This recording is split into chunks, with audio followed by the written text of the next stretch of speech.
दोस्तों नमस्कार। 8 पार्ट हमने पढ़ लिए हैं, 9वां पार्ट है जिसमें हम हिंदी व्याकरण का विशेषण पढ़ेंगे। विशेषण किसे कहते हैं, विशेषण के कितने भेद होते हैं, उनके उदाहरण और किस प्रकार से विशेषण शब्दों का निर्माण किया जाता है। विशेषण 9वां पार्ट है हिंदी व्याकरण का जिसमें विशेषण पढ़ रहे हैं। परिभाषा है, जो शब्द संज्ञा या सर्वनाम की विशेषता बताते हैं उन्हें विशेषण कहते हैं, या जो शब्द विशेषता बताते हैं विशेषण कहलाते हैं। यानी कि जो शब्द संज्ञा या सर्वनाम की विशेषता बताते हैं उन्हें विशेषण कहते हैं। जैसे धोली गाय, काला आदमी, गरीब आदमी, बीकानेरी भुजिया, कश्मीरी सेब आदि। तो दोस्तों यहाँ पर गाय की विशेषता बताई जा रही है कि धोली है, आदमी काला है, आदमी गरीब है, भुजिया बीकानेरी है, सेब कश्मीरी है। ये सभी शब्द विशेषण शब्द हैं। शुद्ध शब्द होता है सेब। सेब शुद्ध शब्द नहीं होता है, शुद्ध शब्द होता है सेब। विशेषण के द्वारा जिसकी विशेषता बताई जाती है उन्हें विशेष्य कहते हैं।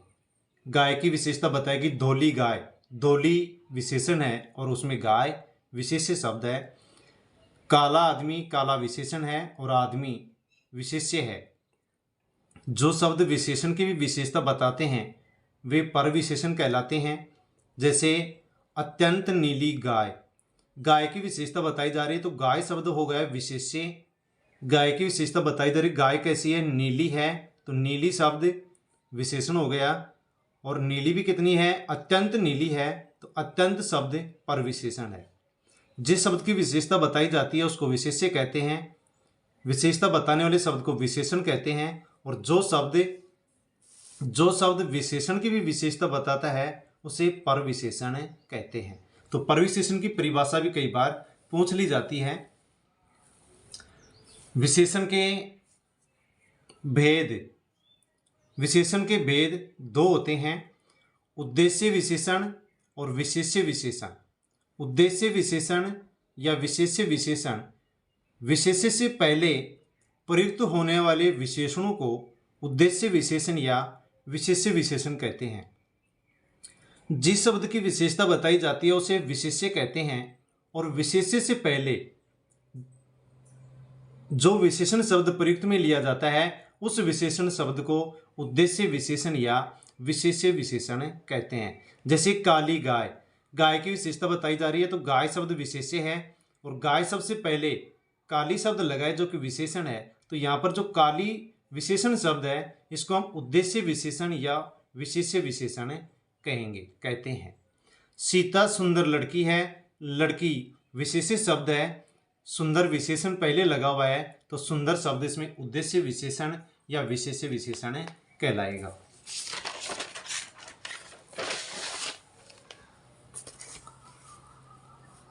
दूसरा है विधेय विशेषण। विशेष्य या संज्ञा शब्दों के बाद प्रयुक्त होने वाला विशेषण शब्द विधेय विशेषण कहलाता है। जैसे यह लड़का सुंदर है। अब यहाँ पर लड़का शब्द की विशेषता बताई जा रही है तो ये विशेष्य है, लेकिन विशेषता बताने वाला जो शब्द है वो पहले प्रयुक्त नहीं होकर के बाद में प्रयुक्त हो रहा है सुंदर। लड़का शब्द के बाद में विशेष्य के बाद में विशेषण शब्द सुंदर प्रयुक्त हो रहा है तो यहाँ पर जो सुंदर शब्द है ये विधेय विशेषण है। यानी विशेष्य या संज्ञा की विशेषता बताने वाला जो विशेषण शब्द है वो संज्ञा के बाद में यदि प्रयुक्त होता है तो उसको विधेय विशेषण कहते हैं। तो यहाँ पर सुंदर शब्द लड़का के बाद में प्रयुक्त हो रहा है जो कि विशेषण शब्द है, इसको हम विधेय विशेषण कहेंगे। यह सुंदर लड़का है, यहाँ पर लड़का विशेष्य है, लड़के से पहले सुंदर विशेषण शब्द लगा तो यहाँ पर सुंदर शब्द उद्देश्य विशेषण या विशेष्य विशेषण कहलाता है। तो संज्ञा के पहले प्रयुक्त विशेषण शब्द को उद्देश्य विशेषण या विशेष्य विशेषण कहते हैं। और संज्ञा या विशेष्य के बाद में, जैसे लड़का के बाद में सुंदर विशेषण शब्द आए तो इस सुंदर को यहाँ पर विधेय विशेषण कहेंगे।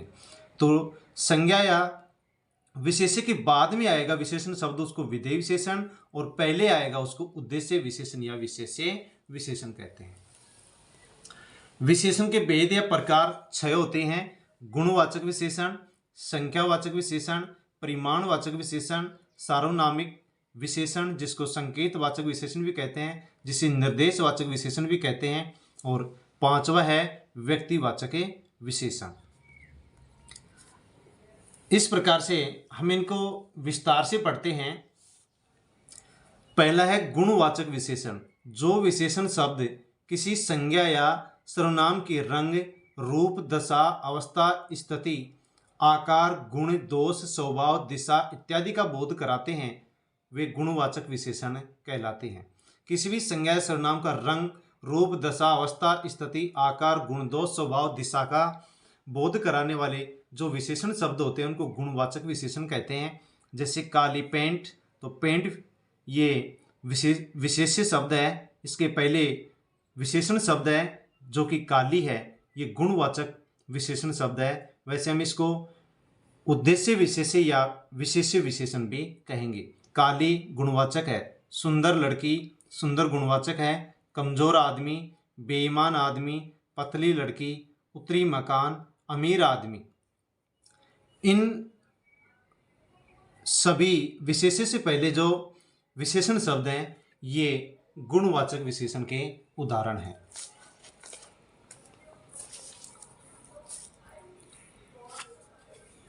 विशेषण का दूसरा भेद है संख्यावाचक विशेषण। जो विशेषण शब्द संज्ञा या सर्वनाम की निश्चित या अनिश्चित संख्या का बोध कराते हैं उन्हें संख्यावाचक विशेषण कहते हैं। संख्यावाचक विशेषण में गिने जाने वाली वस्तु या चीज को सम्मिलित किया जाता है। जिन वस्तुओं को या जिन चीजों को हम गिन सकते हैं और उनकी संख्या निश्चित या अनिश्चित हम जान सकते हैं तो वे संख्यावाचक विशेषण कहलाते हैं। तो संज्ञा सर्वनाम की निश्चित या अनिश्चित संख्या का ज्ञान कराने वाले जो विशेषण शब्द होते हैं संख्यावाचक विशेषण कहलाते हैं। संख्यावाचक विशेषण में गिनी जाने वाली वस्तु या चीजों को सम्मिलित किया जाता है। एक लड़की, अनेक लड़कियां, बहुत गायें। अब इनमें एक, अनेक, बहुत संख्यावाचक विशेषण है क्योंकि लड़की, लड़कियां और गायें इनको हम गिन सकते हैं। गिनी जाने वाली वस्तु या चीजें संख्यावाचक विशेषण में प्रयुक्त की जाती हैं। संख्यावाचक विशेषण के दो भेद होते हैं, निश्चित संख्यावाचक विशेषण और दूसरा होता है अनिश्चितवाचक संख्यावाचक विशेषण। निश्चित संख्यावाचक विशेषण की परिभाषा है कि जो विशेषण शब्द किसी गिनी जाने वाली संख्या की निश्चितता का ज्ञान कराते हैं उनको निश्चित संख्यावाचक विशेषण कहते हैं। जैसे एक लड़की, 50 गाय, 1 दर्जन आम। तो निश्चित संख्यावाचक विशेषण में निश्चित संख्या का बोध होता है, जैसे 1, 50, 1 दर्जन 12 की संख्या हो गई। तो ये निश्चित संख्यावाचक विशेषण के उदाहरण हैं। संख्यावाचक विशेषण में गिनी जाने योग्य वस्तु या चीजों को सम्मिलित किया जाता है। निश्चित संख्यावाचक विशेषण के भी उपभेद होते हैं, जैसे गणनावाचक 1, 2, 3, 4, 5, क्रमवाचक पहला, दूसरा, तीसरा, चौथा, आवृत्तिवाचक दुगुना, 5 गुना, 6 गुना, 10 गुना, समूहवाचक या समुदायवाचक दोनों, तीनों, चारों, पांचों, प्रत्येक सूचक प्रत्येक लड़की, हर घर, हर दिन। इस प्रकार से संख्यावाचक विशेषण के दो भेद निश्चित और अनिश्चित, और निश्चित संख्यावाचक विशेषण के भी हमने 5 उपभेद पढ़े।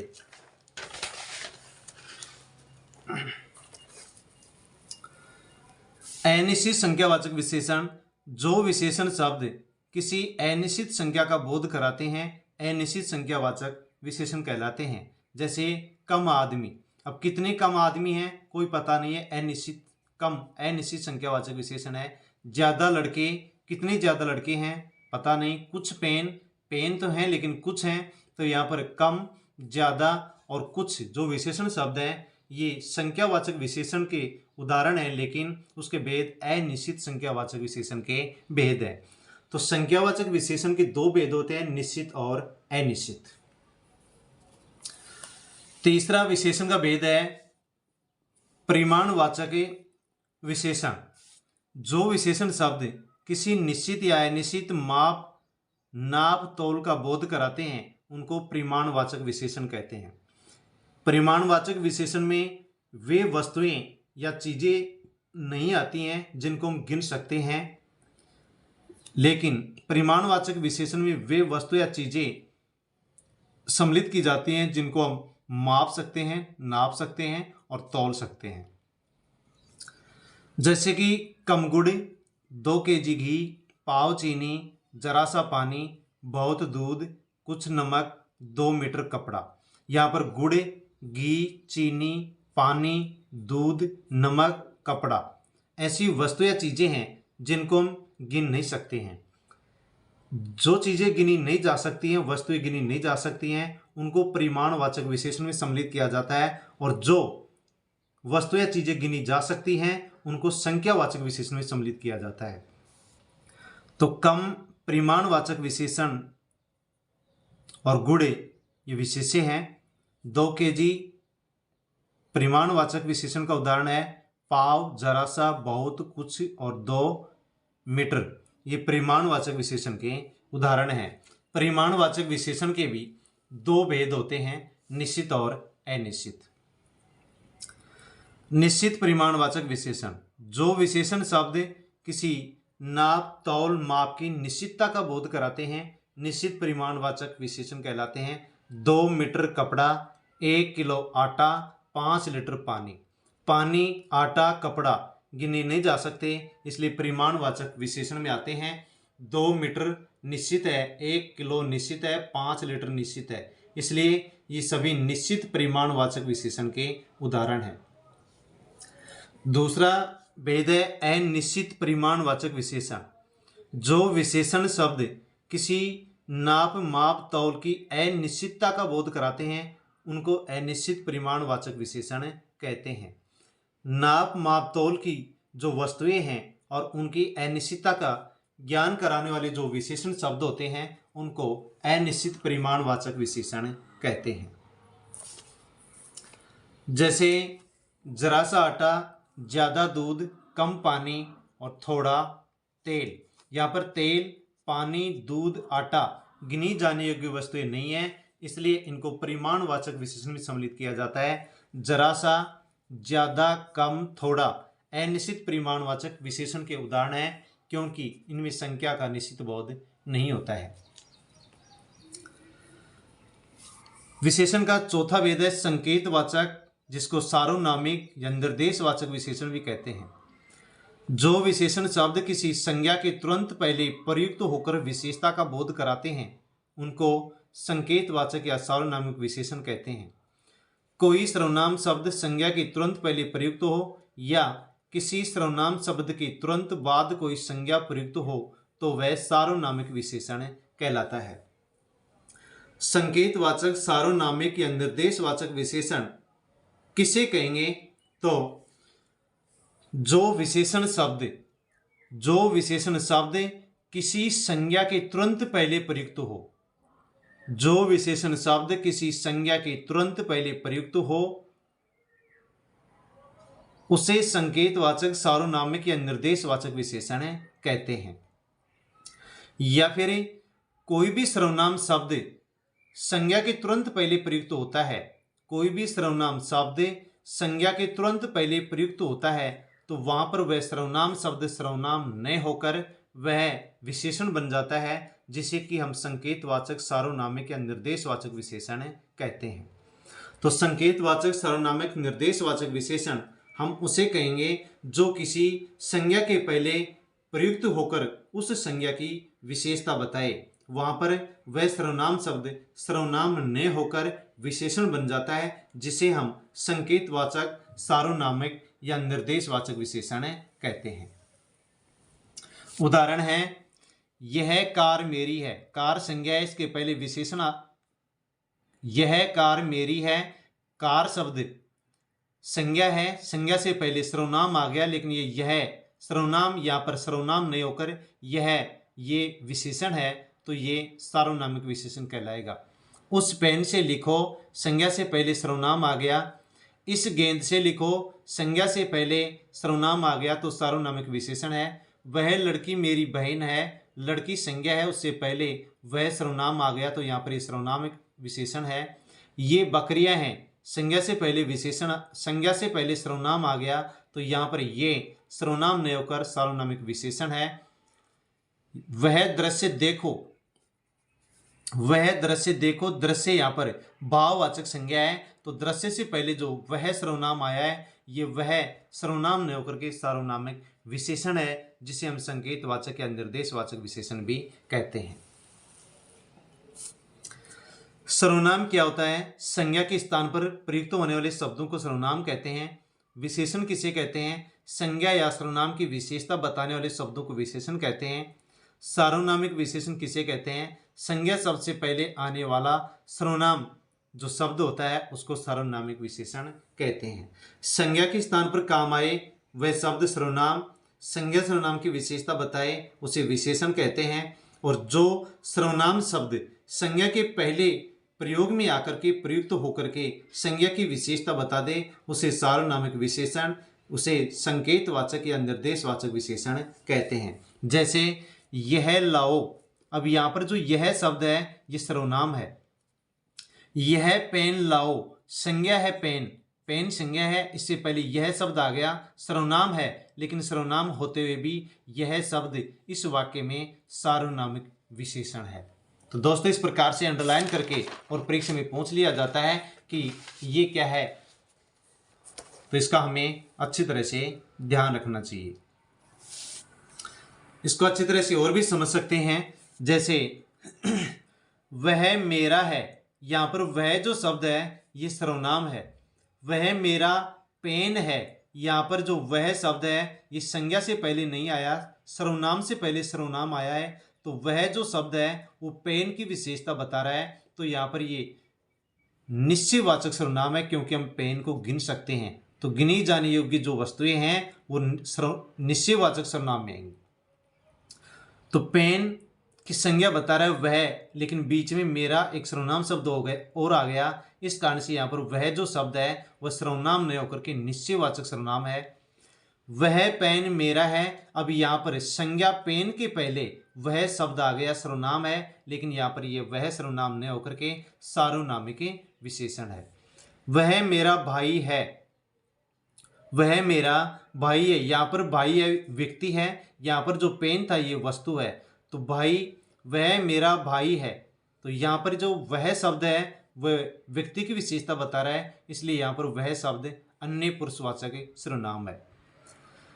तो यहाँ पर जो वह है सर्वनाम है, वह मेरा पेन है, पेन वस्तु की विशेषता बता रहा है, बीच में सर्वनाम आ गया तो वह शब्द निश्चयवाचक सर्वनाम है।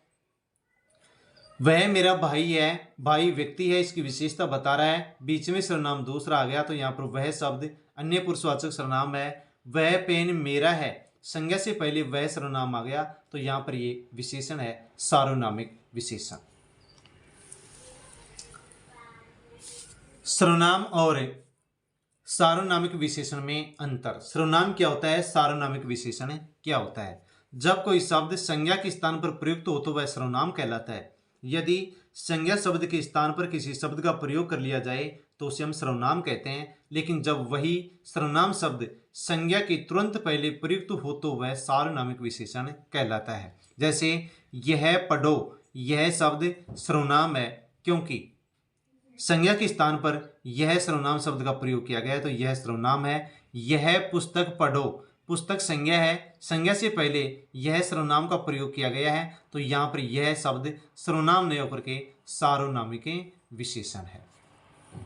यह पुस्तक पढ़ो, यह सार्वनामिक विशेषण है क्योंकि संज्ञा पुस्तक है, इससे पहले सर्वनाम आया है। यह पढ़ो, संज्ञा के स्थान पर यह शब्द आया है तो यहाँ पर यह सर्वनाम है। सर्वनाम का पांचवा भेद पढ़ेंगे, व्यक्तिवाचक विशेषण।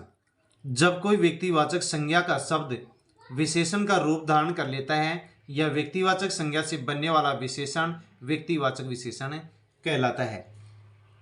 व्यक्तिवाचक विशेषण किसे कहेंगे कि यदि कोई व्यक्तिवाचक संज्ञा शब्द, यदि कोई व्यक्तिवाचक संज्ञा शब्द विशेषण का रूप धारण कर ले तो उस शब्द को हम व्यक्तिवाचक संज्ञा नहीं कह करके उसे हम व्यक्तिवाचक विशेषण कहते हैं। तो व्यक्तिवाचक संज्ञा से बनने वाला जो विशेषण शब्द होता है उस विशेषण शब्द को ही हम व्यक्तिवाचक विशेषण कहते हैं। जैसे पंजाबी रोटी, जोधपुरी कोट, कश्मीरी सेब, गुजराती नमकीन, बीकानेरी नमकीन, नागौरी गाय। अब यहाँ पर ये जो शब्द हैं ये व्यक्तिवाचक संज्ञा से बने हुए शब्द हैं जो कि एक विशेषण है और इन विशेषणों को ही व्यक्तिवाचक विशेषण कहते हैं। पंजाब संज्ञा है, पंजाबी बन गया, ये व्यक्तिवाचक विशेषण बन गया। इसी प्रकार से जोधपुर से जोधपुरी, कश्मीर से कश्मीरी, गुजरात से गुजराती, बीकानेर से बीकानेरी, नागौर से नागौरी, यानी व्यक्तिवाचक संज्ञा से विशेषण शब्द बने हैं। इन विशेषण शब्दों को व्यक्तिवाचक विशेषण कहते हैं।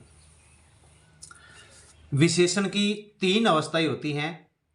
पहली है सामान्य अवस्था, जब एक व्यक्ति, वस्तु, स्थान की सामान्य स्थिति का ज्ञान कराया जाता है तो वह सामान्य अवस्था है। जयपुर सुंदर है, आम अच्छा फल है, श्याम होशियार लड़का है, कमल श्रेष्ठ खिलाड़ी है।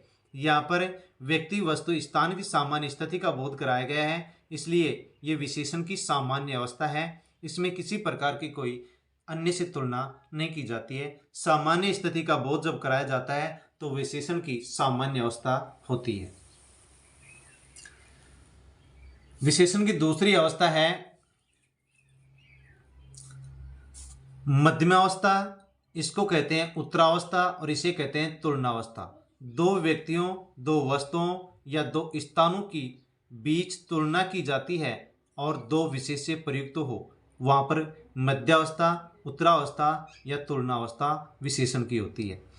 मध्यमा अवस्था में क्या होता है कि दो व्यक्तियों, दो वस्तुओं या दो स्थानों के बीच में तुलना की जाती है और वहां पर दो विशेष्य प्रयुक्त होते हैं। जब दो में तुलना की जाती है तो विशेषण की दूसरी अवस्था होती है मध्यमावस्था, उत्तरावस्था, तुलनावस्था। जैसे आम केला से अच्छा फल है। आम और केला में तुलना की गई है लेकिन संख्या यहाँ पर एक ही, आम और केला दो ही हैं, इसलिए इन दोनों के अंदर तुलना की जा रही है कि अच्छा कौन सा है। तो ये विशेषण की मध्यमा अवस्था होगी, इसे हम उत्तरावस्था या तुलनावस्था कहेंगे। जयपुर अलवर से सुंदर है, दो में तुलना हो रही है। राम श्याम से होशियार है, दो में तुलना हो रही है। पवन कमल से श्रेष्ठतर खिलाड़ी है, दो में तुलना हो रही है। तो जब सामान्य स्थिति बताई जाए तो सामान्य अवस्था, दो में तुलना की जाए तो वहां पर मध्यमा अवस्था या उत्तरावस्था या तुलना अवस्था होती है।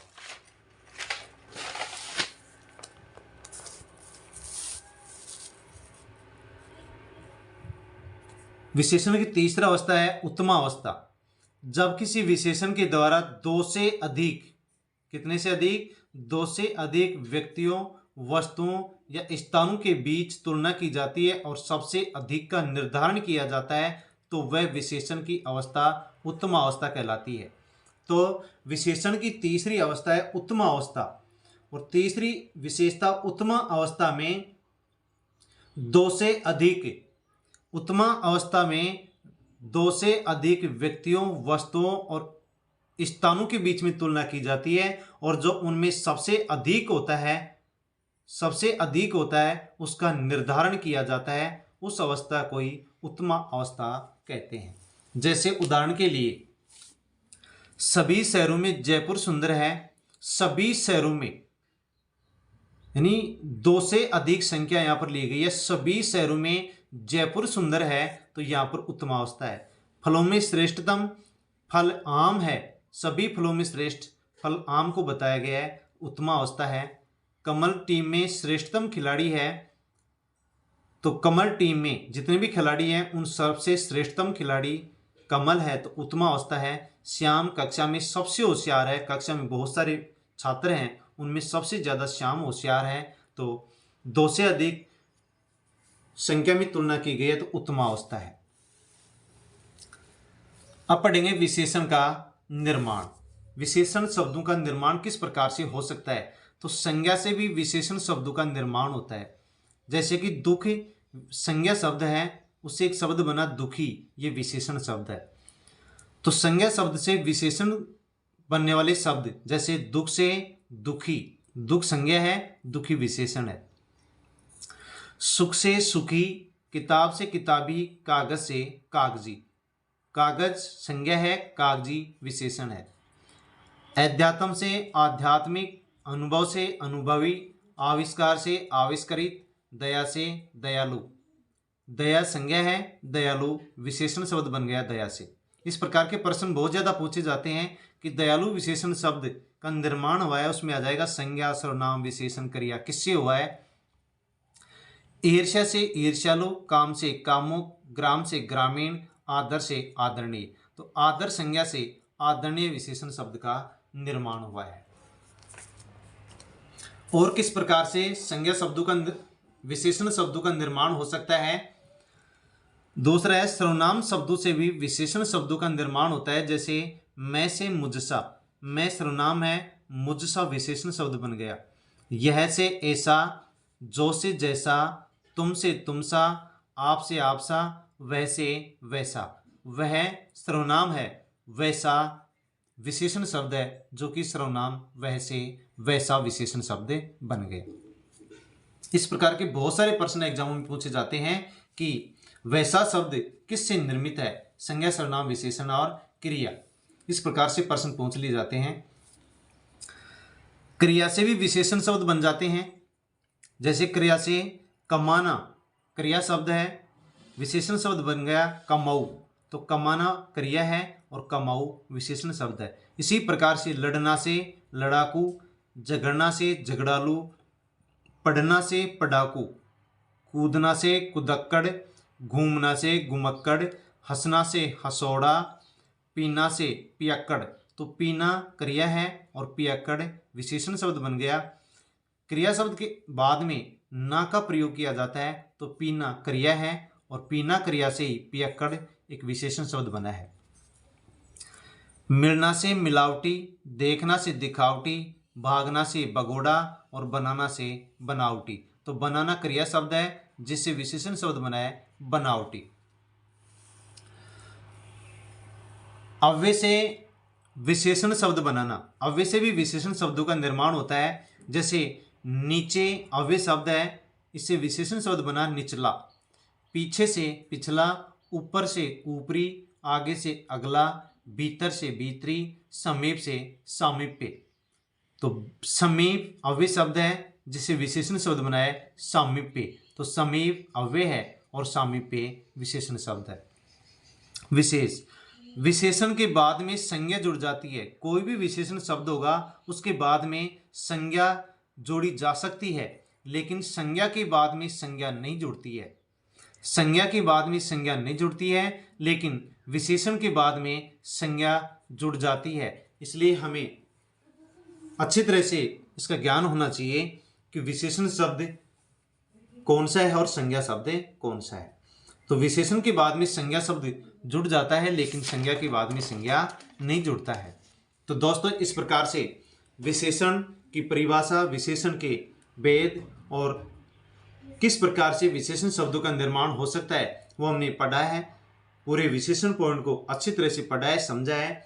1-2 बार 3 बार वीडियो को अच्छी तरह से देखें, नोट्स बनाएं और बहुत ही सरल तरीके से समझाने की कोशिश की गई है। दोस्तों, समझ सकते हैं किसी भी परीक्षा की आप तैयारी कर रहे हैं तो उसमें आसानी से आप इनका अध्ययन कर सकते हैं। इसी के साथ प्रकाशर हिंदी चैनल पर पिछली परीक्षा में पूछे गए हिंदी व्याकरण, हिंदी भाषा विज्ञान के प्रश्न व्याख्या सहित के वीडियो प्लेलिस्ट में उपलब्ध हैं। उनको भी आप अच्छी तरह से देखें, उनका रिवीजन करें और अपनी तैयारी करें। अपने दोस्तों को भी चैनल के बारे में जानकारी दें, वीडियो शेयर करें। Thank you.